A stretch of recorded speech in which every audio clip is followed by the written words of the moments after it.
Subscribe कीजिए royal teacher को education संबंधी न्यूज़ तुरंत पाने के लिए।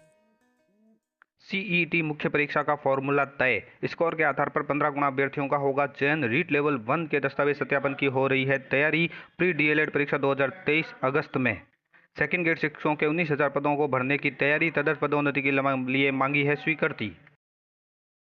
जी हाँ साथियों, इस वक्त की बड़ी खबर की बात करें सीईटी परीक्षा की, जो राजस्थान में पहली बार आयोजित की गई थी सीईटी परीक्षा, उसके लिए स्कोर कार्ड अर्थात उसका लिए फॉर्मूला तय कर दिया गया है। अब फॉर्मूले के आधार पर ही 15 गुना अभ्यर्थियों को उसमें शामिल किया जाएगा। पूरी बात करेंगे आज के इस वीडियो में। साथ ही बात करेंगे रीट भर्ती परीक्षा लेवल 1 के दस्तावेज सत्यापन की, इसी के साथ तदर्थ पदोन्नति की और प्री डीएलएड परीक्षा जो अगस्त में आयोजित की जाएगी।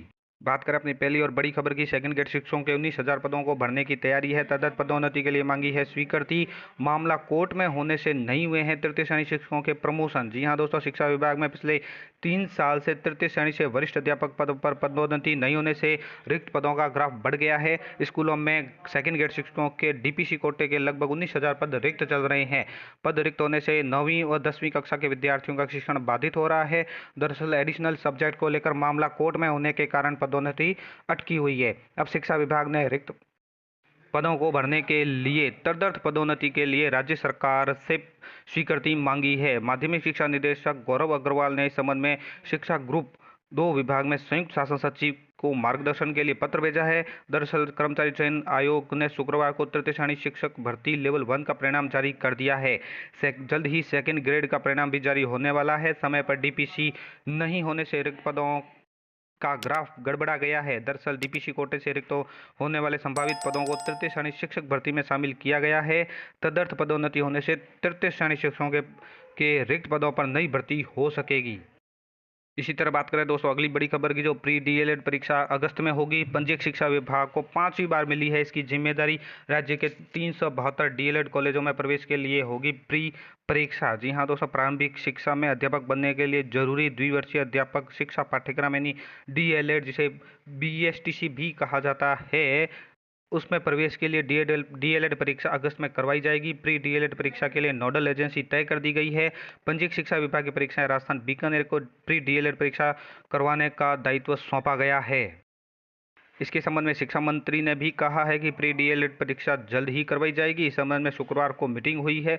प्री परीक्षा के लिए पंजीयक शिक्षा विभाग की परीक्षा राजस्थान बीकानेर को नोडल एजेंसी बनाया गया है। साथ ही परीक्षा के सफल आयोजन को देखते हुए बैठक में 5वीं बार भी प्री डीएलएड का जिम्मा पंजीयक शिक्षा विभाग को ही सौंपा गया है।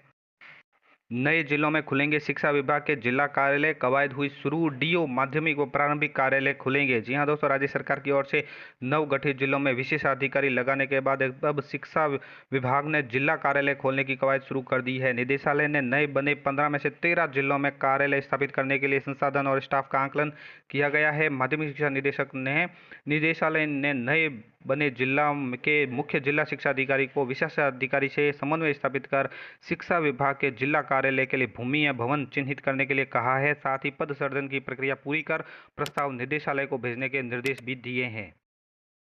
बात करें अगली और बड़ी खबर की, जो सीईटी परीक्षा को लेकर है। सीईटी मुख्य परीक्षा का फॉर्मूला तय हो चुका है। स्कोर के आधार पर पदों के मुकाबले टॉप 15 गुना अभ्यर्थियों का इसमें चयन होगा। किसी कैटेगरी में अगर 15 गुना अभ्यर्थी पात्र घोषित हुए तो इसके अतिरिक्त अभ्यर्थी हो सकेंगे शामिल। यानी पूरी बात करेंगे, आपको फॉर्मूला भी बताएंगे कैसे है कि समान पात्रता परीक्षा यानी सीईटी अब मुख्य परीक्षा के लिए पदों के मुकाबले 15 गुना अभ्यर्थियों को शामिल किया जाएगा। इसके बाद देखा जाएगा कि कैटेगरी वाइज 15 गुना अभ्यर्थी हुए या नहीं।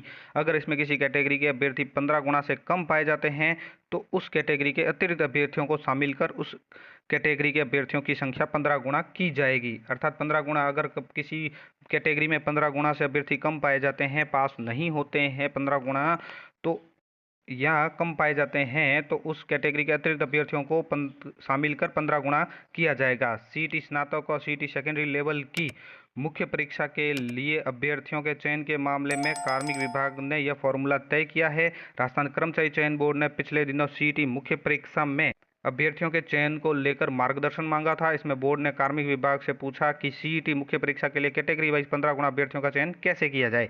इसके बाद कार्मिक विभाग ने इस मामले पर मार्गदर्शन व चयन का फॉर्मूला भिजवा दिया है। अब ये चयन का फॉर्मूला जो भिजवाया है इसमें 15 गुना अभ्यर्थी लिए जाएंगे पर सीटों के मुकाबले और कैटेगरी वाइज। अब कैसे होगा वो भी आपको बताएंगे। अब सीईटी में शामिल अलग अलग भर्तियों के 7,000 पदों पर भर्ती की प्रक्रिया भी प्रारंभ हो सकेगी।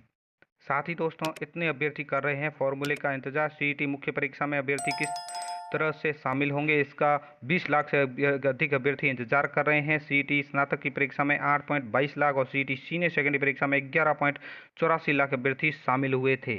साथ ही दोस्तों बात करेंगे समान पात्रता परीक्षा में शामिल अभ्यर्थियों यानी भर्तियों की मुख्य परीक्षा का आयोजन व भर्ती की कार्रवाई पदवार अलग अलग होगी। पूरी बात करेंगे दोस्तों, अंत तक जरूर बने रहिए कि इसका कारण है कि पदवार शैक्षिक योग्यता परीक्षा का पाठ्यक्रम व परीक्षा स्कीम में एक रूपता नहीं है, इसलिए मुख्य परीक्षा का आयोजन और भर्ती की कार्रवाई अलग अलग पदवार होगी। जिस पद के लिए विज्ञप्ति जारी होगी उसमें पदों की कुल संख्या के हिसाब से सीईटी का स्कोर में 15 गुना अभ्यर्थी उस पदों के लिए आवेदन के पात्र होंगे। इस 15 गुना अभ्यर्थियों की सीमा में आरक्षित वर्ग के समुचित प्रतिनिधित्व प्राप्त नहीं होने की स्थिति में भर्ती एजेंसी शिथिल मानक लागू कर उस वर्ग की पर्याप्त सीमा तक अभ्यर्थियों को पात्र घोषित कर सकेगी। इस शिथिलन देने से जो अतिरिक्त अभ्यर्थी आवेदन के पात्र होंगे उनकी गणना अंतिम चयन के समय उसकी संबंधित कैटेगरी में ही की जाएगी। और बात करें हरीश प्रसाद शर्मा, अध्यक्ष राजस्थान कर्मचारी चयन बोर्ड, जिन्होंने कहा है कि सीईटी की मुख्य परीक्षा के लिए 15 गुना अभ्यर्थियों के चयन को लेकर कार्मिक विभाग से निर्देश प्राप्त हो गए हैं। अब कार्मिक विभाग से प्राप्त जो निर्देश है उसकी पालना करते हुए सीईटी में शामिल भर्तियों की विज्ञप्ति जल्दी जारी की जाएगी। तो कौन कौन सी भर्तियां हैं इसमें वो भी आप देख लीजिए। इन भर्तियों की खुलेगी राह। तो यहाँ पे ये विभिन्न भर्तियां हैं और इनके पद भी दिए गए हैं।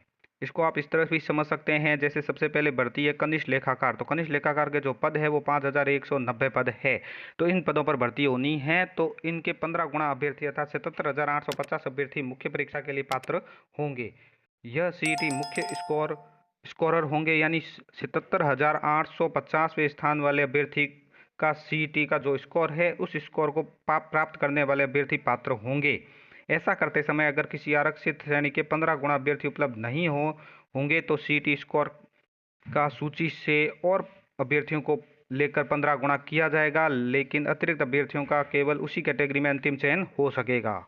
इसी तरह दोस्तों बात करें कार्यालय निदेशक माध्यमिक शिक्षा राजस्थान बीकानेर की बैठक सूचना की, जहां उन्होंने रीट लेवल 1 के जो रिजल्ट घोषित हुआ है उसमें आगे की कार्रवाई यानी दस्तावेज सत्यापन हेतु भी लिखा है। यहाँ पे बात बताई गई है कि इसके अतिरिक्त निदेशक प्रारंभिक माध्यमिक शिक्षा राजस्थान बीकानेर महोदय द्वारा प्राथमिक विद्यालय अध्यापक सामान्य विशेष शिक्षा लेवल 1 1 से 5 सीधी भर्ती 2022 परीक्षा के घोषित परिणाम उपरांत दस्तावेज सत्यापन से संबंधित आगामी कार्रवाई हेतु चर्चा की जाएगी। और ये चर्चा 29 तारीख को यानी 29 मार्च 2023 को प्रातः 11 से 12 बजे तक एक ऑनलाइन वीसी यानी बैठक का आयोजन किया जा रहा है, उसमें की जाएगी। तो साथियों ये थी आज की शिक्षा विभाग की बड़ी खबर है। उम्मीद है ये वीडियो आपको पसंद आई होगी। वीडियो पसंद आए तो जरूर लाइक शेयर और सब्सक्राइब कीजिए। पास में आने वाले घंटी के बटन को जरूर दबाएं एजुकेशन संबंधी न्यूज़ तुरंत पाने के लिए।